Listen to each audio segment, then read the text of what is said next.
ஆக எங்களுக்கு ஊடகம் இல்லை, பத்திரிகை இல்லை, சமூக வலைதளம் இல்லை. ஆக எங்களுக்கு 1 2 சொல்ல தெரியல, 2 4 சொல்ல தெரியல. அதனால் எங்கள் வளர்ச்சி குறைவாக இருக்கிறது. ஆனால் என்றைக்காவது இந்த உண்மையும் நேர்மையும் இந்த உலகம் ஏற்றுக்கொள்கின்ற போது தமிழக வாழ்வுரிமை கட்சி இதே ராமேஸ்வரம் தீவில் அரசின் அதிகாரத்தை கைப்பற்றக்கூடிய பதவிகளிலே உங்களில் ஒருவர் வருவார். அந்த அளவுக்கு சமூக மாற்றம் இன்றைக்கு இந்த மண்ணில் உருவாகி கொண்டிருக்கிறது. இப்போது ஒரு பிரச்சனையை கையில் எடுத்திருக்கிறோம். அந்த பிரச்சனையிலே இங்க உட்கார்ந்திருக்கிற எந்த கட்சி தாய்மார்கள் ஓட்டார் பிள்ளையா இருந்தாலும் தமிழ்நாட்டின் வேலை தமிழருக்கு. ஏங்க நீங்க இப்படி சொல்றீங்க?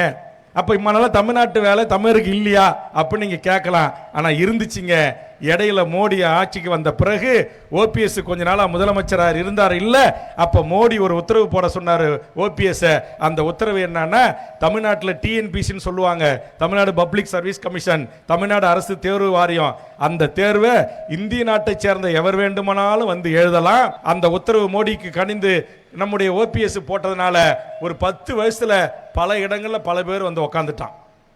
அப்ப நம்மூட்டு பிள்ளைகளுக்கு கிடைக்க வேண்டிய வேலை இந்திய நாட்டை சேர்ந்த எவருக்கு வேண்டுமானாலும் உத்தரவு போட்டான். அதுல பெரிய கொடுமை, அவனுக்கு தமிழ் எழுத படிக்க பேச தெரியும் அவசியம் இல்லை, 3 வருஷம் கழிச்சு கத்துக்கிட்டா போதுமா.